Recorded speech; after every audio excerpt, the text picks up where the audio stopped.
What if the most powerful expression of strength is actually found in tears? What if rejection does not silence divine love, but reveals it even more deeply? And what if the sorrow of Jesus is not about loss of control, but about love that refuses to give up? In Luke 13, verse 31 to 35, we see a moment that is different from many other scenes in the Gospels. It is not a miracle of healing. It is not a public teaching. It is not a confrontation with a crowd. It is a moment of emotional depth. Some Pharisees come to Jesus and warn him, "Leave this place and go somewhere else. Herod wants to kill you." At first glance, this sounds like concern, but beneath it lies tension, fear, political pressure, and perhaps an attempt to push Jesus away from where he is working. But Jesus responds with calm clarity. He says, "Go tell that fox." It is a striking phrase, not angry but firm, not fearful but aware. Jesus is not intimidated by Herod. He is fully aware of what is happening around him, and yet completely grounded in his purpose. He continues by saying that he will keep driving out demons and healing people today and tomorrow, and on the third day he will reach his goal. There is a sense of timing in his words, a sense of direction. Nothing is random, nothing is rushed, everything is moving toward completion. But then the tone shifts. Jesus speaks about Jerusalem, Jerusalem, Jerusalem, you who kill the prophets and stone those sent to you. At this point, the passage moves from external opposition to internal sorrow. This is no longer about Herod. It is no longer about threats. It is about a city that represents something deeper. Jerusalem is not just a location. It is a symbol of identity, history, covenant, and repeated resistance to God's message. And Jesus does not respond with anger. He responds with grief. "How often I have longed to gather your children together, as a hen gathers her chicks under her wings, and you were not willing." This image is deeply emotional and deeply protective. A hen gathering her chicks is not a symbol of power in the worldly sense. It is a symbol of shelter, care, safety, intimacy, vulnerability. Jesus does not describe himself as a distant ruler watching from afar. He describes himself as a protector who wants to gather, cover, and shield. But then comes the most painful part of the sentence, "and you were not willing." This is where love meets resistance. Not rejection of ability, but rejection of willingness. Not lack of invitation, but lack of acceptance.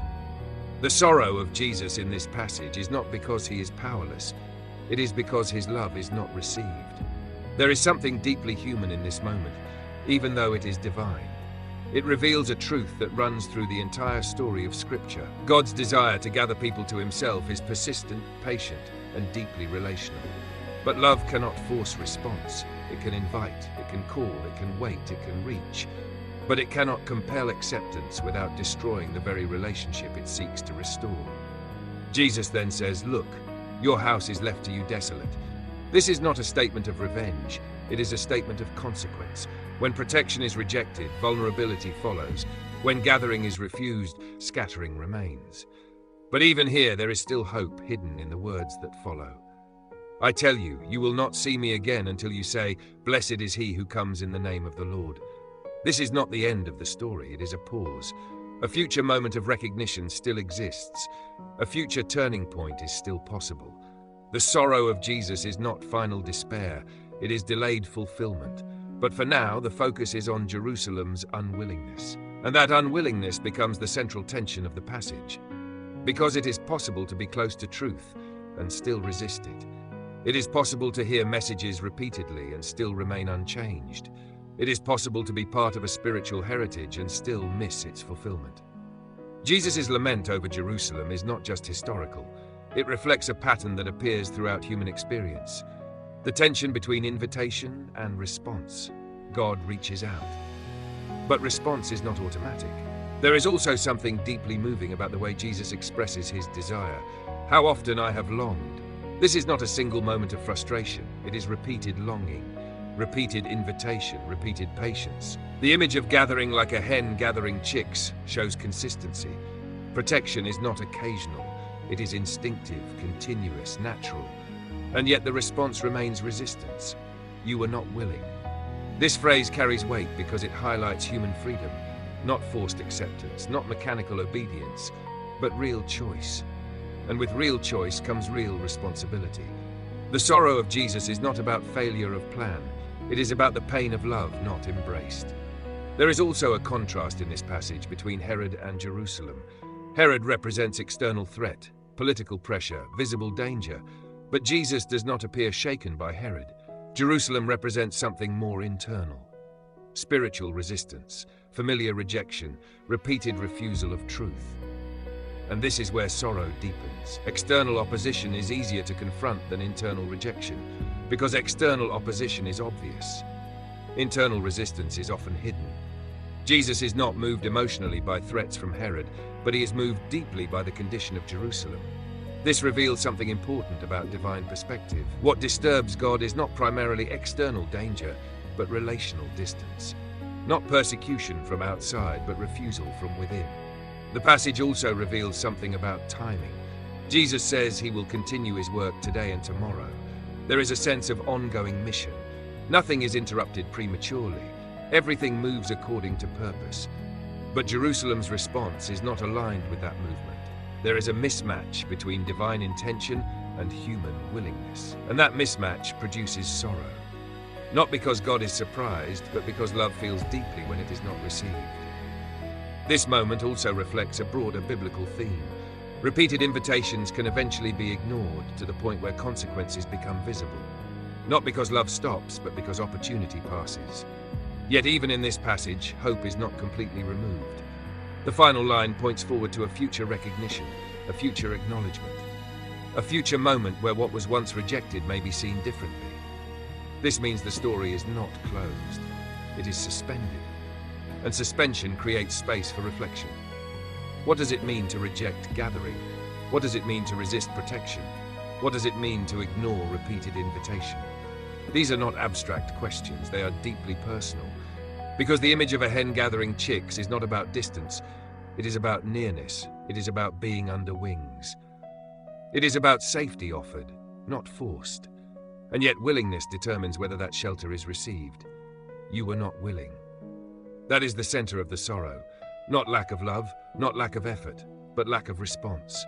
The passage invites reflection on how often opportunities for restoration are present, but not embraced.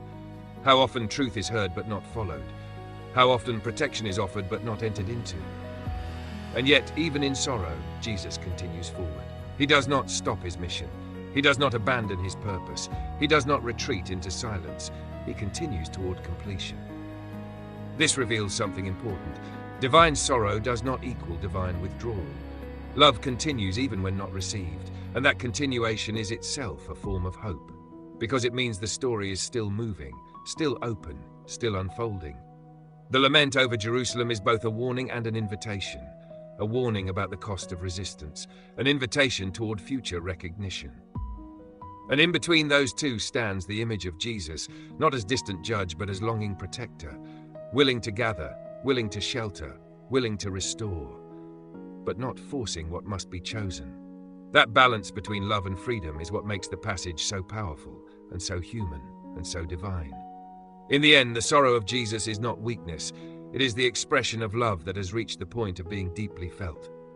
Love that sees clearly, love that waits patiently, love that continues even when not received. And that is what makes this moment in Luke 13 unforgettable. Not just a warning, not just a prophecy, but a glimpse into the heart of Christ. A heart that gathers, a heart that longs, a heart that still calls, even when not all are willing. And that is where the story leaves us, not with closure, but with reflection, because the invitation is still being remembered. And the question remains open. Will the gathering be accepted, or will it be resisted once again? The answer is not written in words alone. It is written in response. Thank you for watching this video. If this message spoke to your heart, take a moment to like, follow this channel, and share it with someone who needs a reminder of God's patient love and invitation. Your support helps spread these reflections to more people who may need to hear that even in sorrow, God is still reaching out.